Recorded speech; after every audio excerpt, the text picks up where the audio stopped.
What does a powerful king do after his kingdom is secure? In 2 Samuel chapter 9, David does something unexpected. He looks for someone to show kindness to. David asked, "Is there anyone still left of the house of Saul to whom I can show kindness for Jonathan's sake?" A servant named Ziba was brought before him. David asked, "Is there still no one from Saul's family?"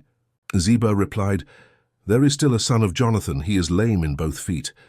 David asked where he was, and Ziba said, "He is in the house of Machir, son of Ammiel, in Lodebar."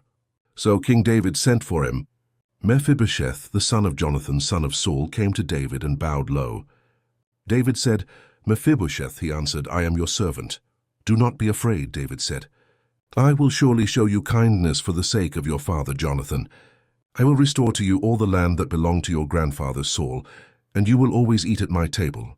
Mephibosheth bowed again and said, "What is your servant that you should notice a dead dog like me?" Then the king summoned Ziba and said, "I have given your master's grandson everything that belonged to Saul and his family. You and your sons and servants are to farm the land for him and bring in the crops so that he may be provided for. And Mephibosheth will always eat at my table." Ziba had 15 sons and 20 servants, and he agreed to do all the king commanded. So Mephibosheth lived in Jerusalem, because he always ate at the king's table. And he was lame in both feet. 2 Samuel 9 shows us a different side of David's reign, not conquest, but covenant loyalty. Because of a promise made to Jonathan years earlier, a forgotten and broken man was brought from obscurity into the king's presence.